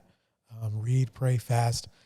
I still continue to fast for work, for just staying blessable, like Pastor Greg mentioned in his Kingdom Prosperity. You know what I mean? Like, you want to be blessable. Yeah. So anyways. Well, and then to be blessable, right? For God to be able to use you need to do your part. And that's, again, being faithful in tithes and offerings and, you know what I mean? And stuff like that. And so go and be above and beyond. Good point. Because that's one thing too. It's like people just think, oh, I just have to do that. I just have to do my tithes and maybe a little bit of offering and that's it. And it's like, no, like why hinder the work of God that God can do through you? It's like you want God, well, okay, I guess this goes both ways, right? It's like, but if you want to be a blessing to others, you need to be able to be blessable. And part of that is, going above and beyond and just, sometimes it's even just like, we're a little tight, but it's like, no, we're blessing them, somebody coming to preach for us or, the evangelist. And it's like, no, you know what? No, we know God's going to move. And so it's just like, you don't even sometimes think twice about it. It's just like, okay, yeah. So that's that portion of our life. So again, we're going to rewind and go back to this whole situation with my brother. So we had, during this time, my brother was living with us. We had Catalina and Ariana. Raising Julian was really tough. So he was 10 years old when we got him. 10 years he had of instability, doing whatever he wanted. Instability, kind of bouncing house to house. If he was unhappy here, he would call and go to my sister's. When he was unhappy there, he'd call and go to my grandma's. When he was unhappy there, he'd call and go to my aunt and uncle's. And like, there was no structure. There was no responsibility, no discipline.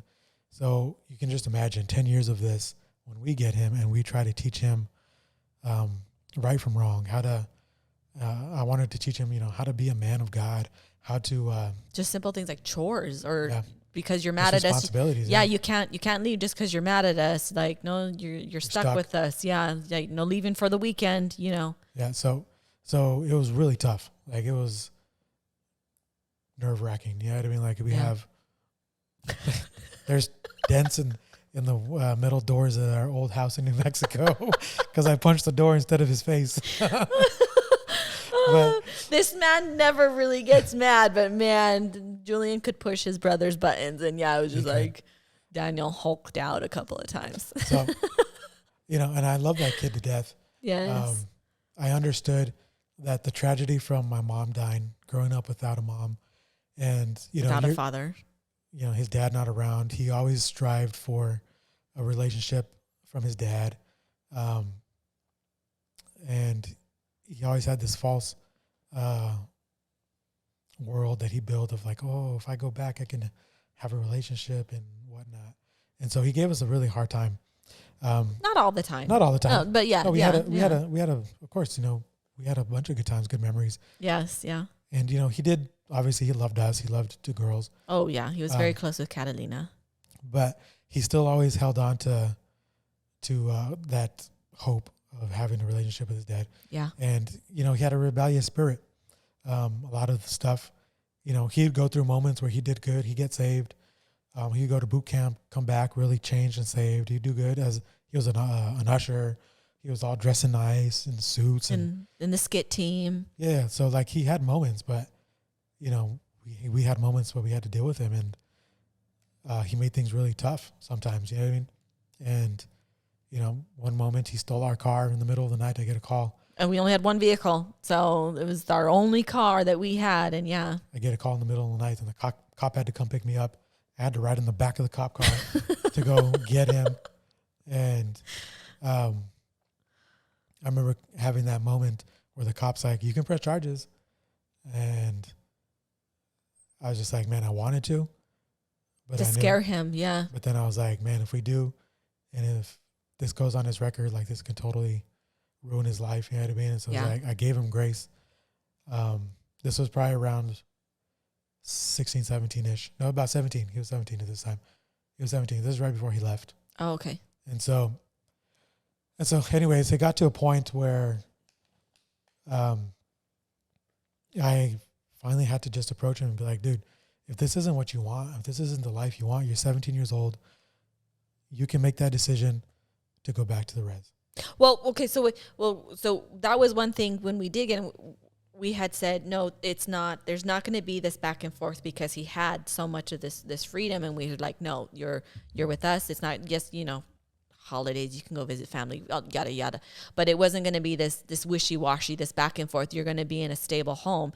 But it was because he started getting caught with drugs. And it was some incident that happened with school or something. And so we had to sit down and really discuss, now we have 2 daughters. Yeah. So Ariana was a baby, you know what I mean? And it was like, okay, well, if he's going to start bringing stuff home and getting involved in stuff, like, we were making a stand, like, hey, we're not gonna put up with this. Yeah. You're like, if you get caught, you're on the street. And so, I mean, we even wrestled it out once. Yeah. Came home from Louisa, you know what I mean? Yeah. But anyways, I just kind of wanted to kind of go quickly through all this stuff. Oh, okay. But so anyways, I gave him the ultimatum. He wanted to go back to the res, try to have a relationship with his dad. I had told him, a bunch of stuff of what's going to happen. I go more in depth in the suicide podcast that you can look up. I'll put a link in the description. And I really go into depth more about this whole situation. But anyways, what ended up happening is he went there for 2 years, was partying, doing his own thing. Wasn't going to school, failing school. He failed all his classes. He was lying to us, though. I didn't find out he failed everything until after the fact. But 2 years later, I get a call. He's crying. He's, tripping on mushrooms, saying he's seen demons. He's crying and saying, hey, everything you told me came true. My family doesn't care about me. Nobody loves me. My dad doesn't love me. I'm not happy. Like, he was in misery. He was hopeless. Mm-hmm. He thought that. And so the thing is that, he came and experienced what it was like to live in a godly home, to have his own bedroom that was clean, not, made out of mud, you know what I mean? And just dirty. Not sharing a room with your uncle or, he had his own room. So, his own stuff. So you got to understand, people in New Mexico understand the reservation is pretty dirty. You know what I mean? Like, yes. It's not a great place to live. So anyways, he experienced a good life. When he went back, he lived the life that he thought he wanted. He realized it wasn't, because of the foundation that we kind of put into him a little bit. He knew the truth. He he was crying. I prayed with him. He did a sinner's prayer. He was, he wanted to come live with us again. He's like, can I come back with you? Well, again, you can tune into the podcast to find out more, but he ended up killing himself. The demons were just kind of lying to his head, lying to him that nobody loves you, nobody cares for you. It was that same day that he called me. Yes. I was the last person to talk to him. I think I can hear it in his voice, because he hung up on me. We were in the middle of a conversation and he hung up on me. I can hear the hopelessness in his voice, and he hung up on me. And I called him, I texted him, and he wouldn't answer. Again, you can watch the podcast, but he ended up killing himself. So getting that call was one of the worst things in my life that I've ever had to deal with. As a family. Well, you've experienced that type of phone call with your mom. I did. So you've gone through this several times. Yes, but this was, when my brother was 17, so it was just a little different. You know what I mean? It's like, that's my little brother. You know what I mean? Yeah, yeah. And I just talked to him 15 minutes ago. You know what I mean? Yeah. 45 minutes ago. And so, I mean, as a family, as a couple, with our daughters, man, like, that was one of the biggest trials we've had to go through. Yes. So him getting that, I was in the kitchen cooking because we were getting ready for Easter fellowship at the church. So it was underground. No, I know, but I was cooking potatoes for like the next day. Yeah.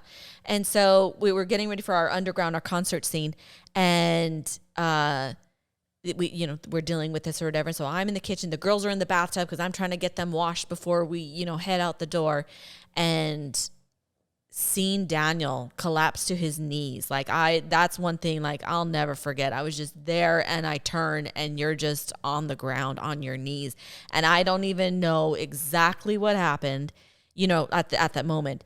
And he looks at me, and all I say is, go, take the keys and go, just go. I just knew he needed to go, you know what I mean? And so it was actually, because you were on the phone, and when you finally left, it was actually me getting a hold of Leo, and Leo actually telling me everything that had happened, because I was still I knew something bad happened, but I didn't quite know exactly what happened and what was going on. And so, yeah, that was. So, dealing with that, for a while, just with us, with dealing with the death, with our daughters, having to explain to them, that he had died. We kept it from them of how he died for a while until until we did the suicide podcast. Then it came out of how he died. We didn't really want to burden them with that. That was hard. Talk about, because this was Easter weekend. We dropped my mom came and picked up the girls, and we said, just celebrate Easter. Don't just celebrate Easter. Don't, just try to make it a good Easter. And so sure enough, they did. And then when we picked them up on Monday and took them home and had to sit down in the living room and tell them, that was just, that killed Catalina. Because she was so close with her. She called him Brunkle because he was a brother more than an uncle. And so he was Brunkle to her. And so just seeing her, she was little, just crying. Ariana, she was sad, but she didn't quite, she was young. She was 3. So she didn't quite understand, at that time or whatever, but just Catalina just weeping in Daniel's arms on the couch. You know what I mean? It was just oh my gosh. So having to tell her that. So this was another moment in our salvation that we really had to pray and contend that, to hold the hope that, yes, that sinner's prayer that he prayed with me minutes before, that he wasn't in his right mind. He was influenced by the devil. He was saying he was seeing demons. The devil was lying to him.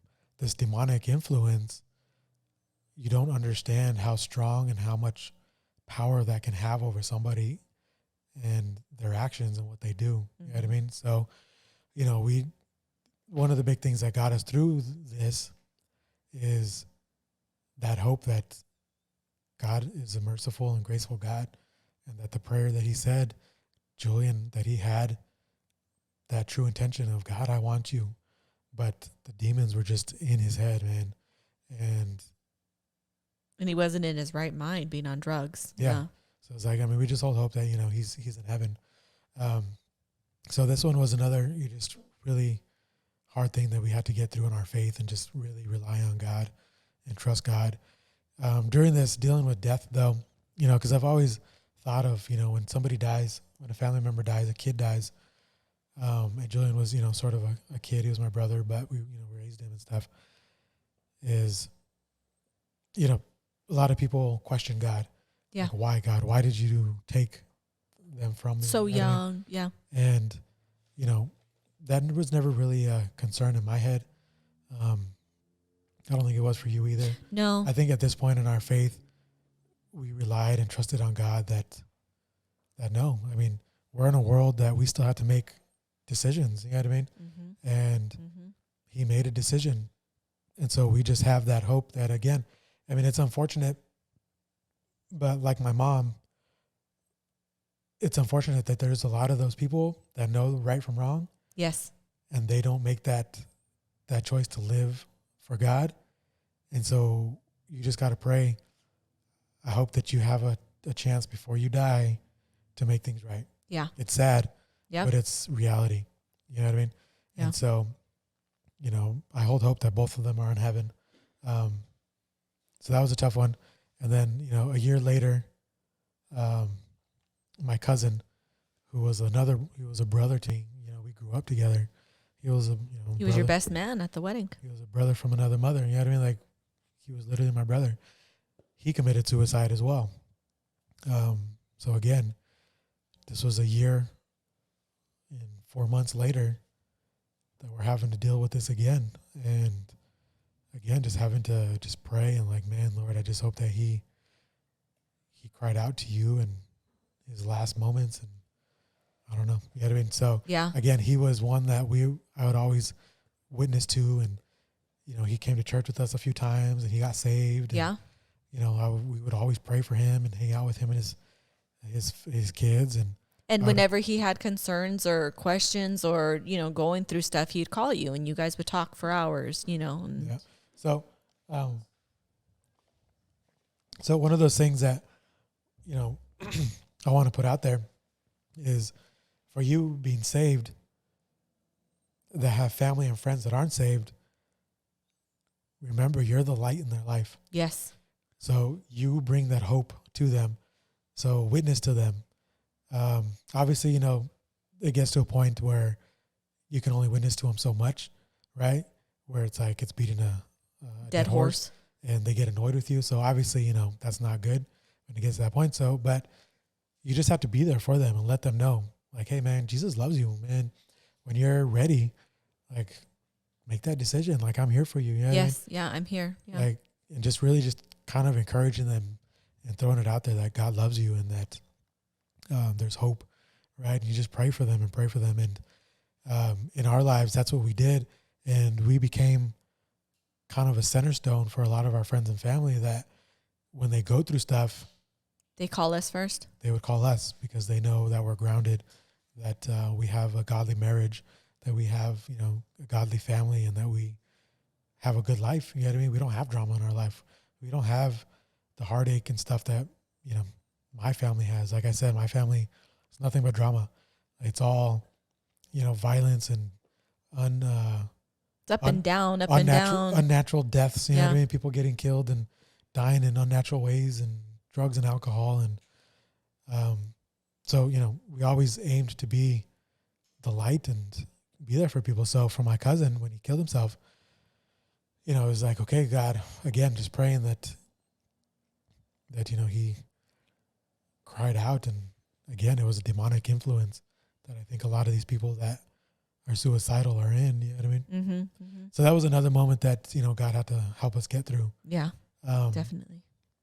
So, just to kind of wrap things up before we go too long, kind of the last thing I want to touch on and that God has really helped us on is moving from New Mexico to Rio Rancho.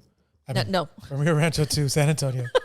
So this is one of those things where, so I always hated New Mexico. When I moved to Portland, I never wanted to come back. I only came back because of family. My grandparents, my mom, my brother. And so in 2017, all my grandparents died within 1 year.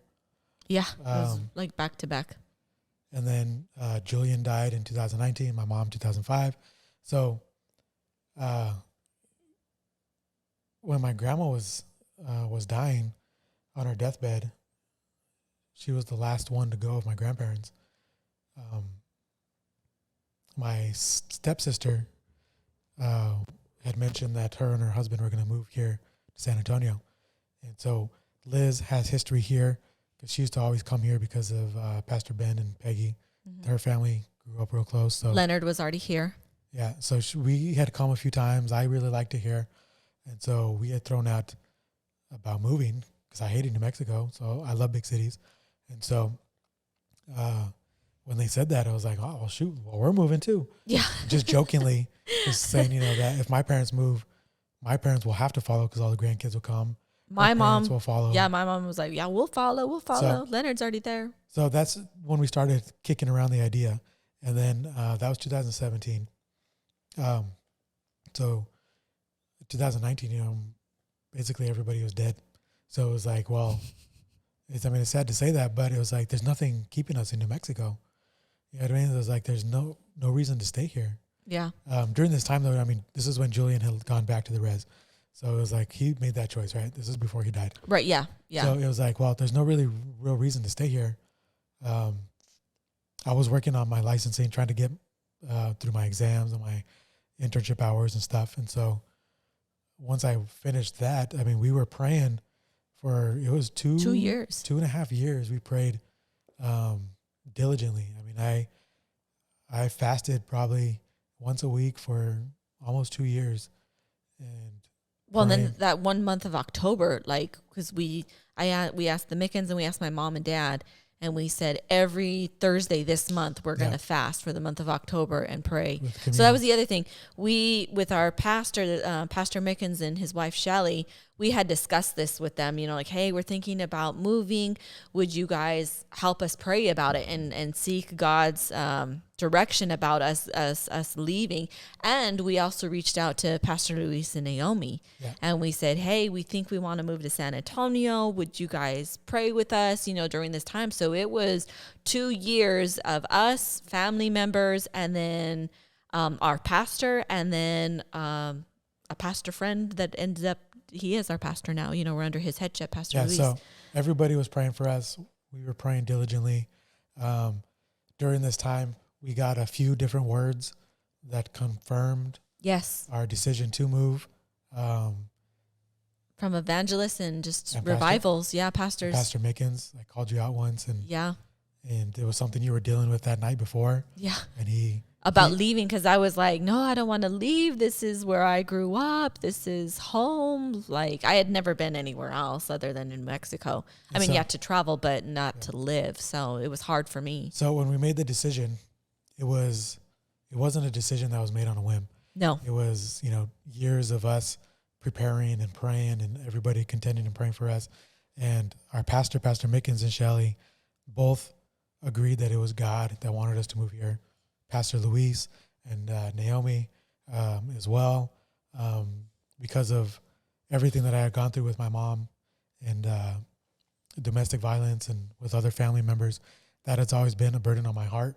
Talking with Pastor Luis and his ministry with the parolees. And, yes, that was something. And helping, again, women in need. Mm-hmm. Like, we had the same vision. It was like, oh, man, like, we're totally into what you're doing. Yes. And, you know, we want to help as much as we can, you know what I mean? So they prayed and they knew that it was God bringing us here.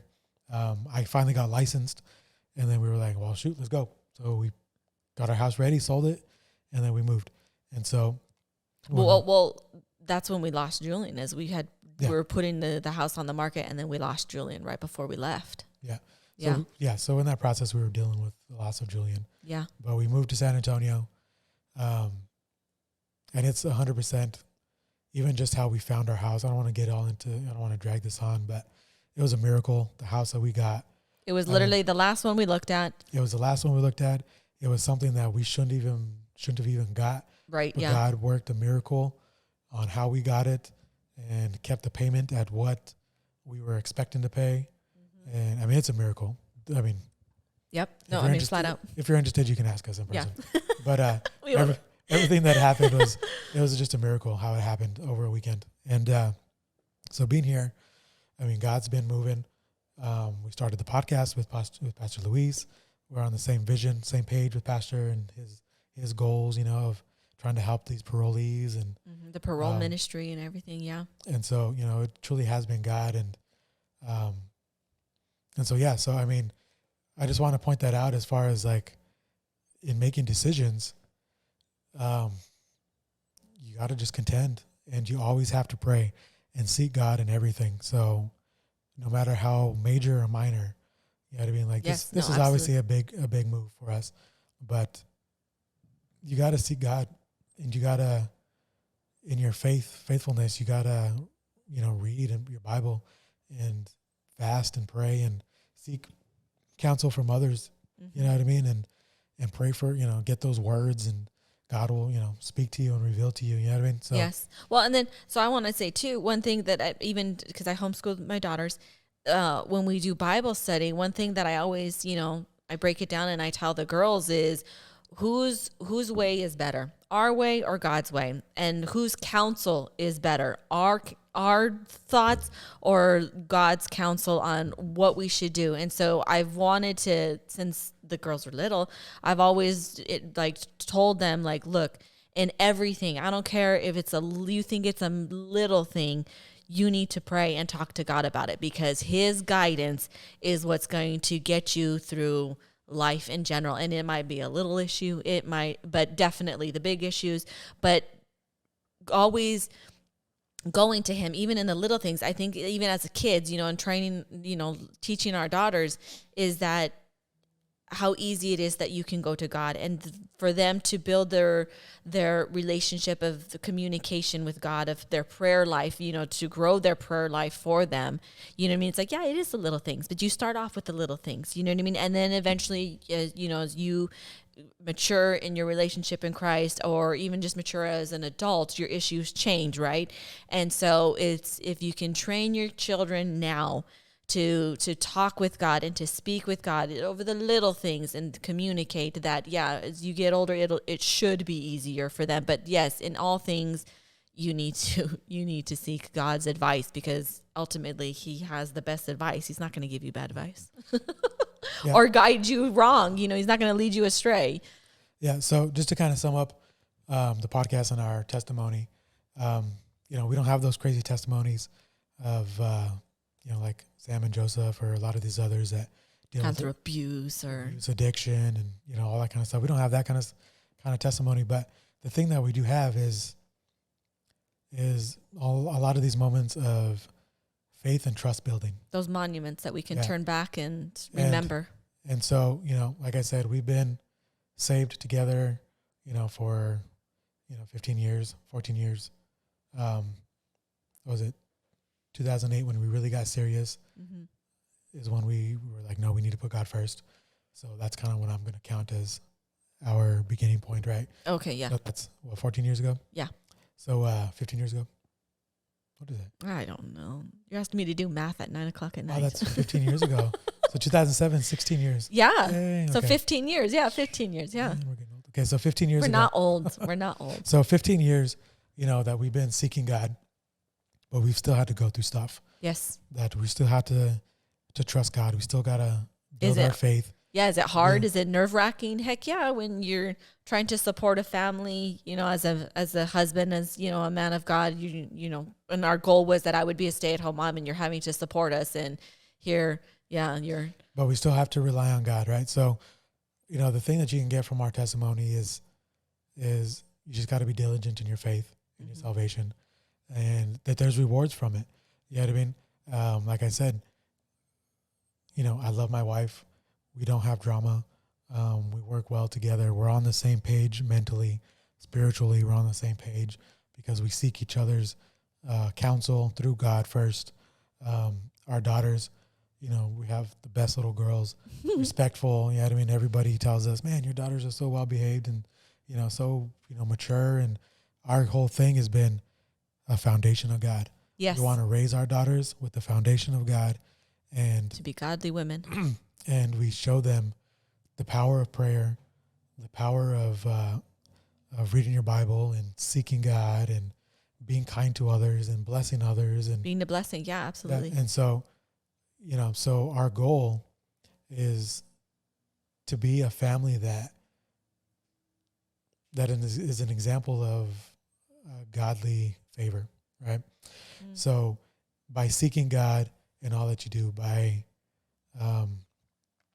pursuing God in everything, like God will bless you and God will move in all areas of your life. Well, and then you saying too, like be you are the light for family members, for, coworkers, whatever it is. And it's like, yeah, when they see you going through hard times, but yet still have the victory and still have this hope and this just differentness, about you, it's like, they're going to question, they're going to wonder, they're going to ask, is that, and then that's when when you can get your witness in, that's when you can, show them and, not just tell them, but show them through your walk that over the years, right? Because we still have family members, we still have loved ones, best friends that aren't saved, that we are still contending for, that we haven't lost hope, that it's, that God's going to get a hold of them one day. And when they're ready, we will be here for them. You know what I mean? And I think what you're saying is good. Is don't take for granted your faithfulness, right? Because people do notice your family, your kids. Trust me, your kids yes, watch everything you do. yes, So if you freak out and stress and blow up, your kids are picking that up, yes, right? yeah, So don't take that for granted. Like you working through your trials and seeking God and your victory through that, people will see that and notice. And then that's how you can win people to Christ, which is the whole goal of this podcast, is we want people to see the hopelessness that people went through and see the hope that they have now because they conquered that. You know what I mean? They conquered those trials and tribulations and those bondages and afflictions and all that stuff, right? yes, This podcast is, I mentioned it before, is we want to create that hope for those people that are watching the hopeless right now. You know what I mean? yes, yeah. So anyways, that's what we got. Hope we didn't bore you too much. Life's not that exciting. Jennifer's all falling asleep over here. Alberto's been snoring for a while. Just kidding. No, they're not. So anyways, thank you for joining us on Yes. today's episode. Thank you, Jennifer Alberto, for taking over these jobs of our tech guys. So just stay tuned for the next episode.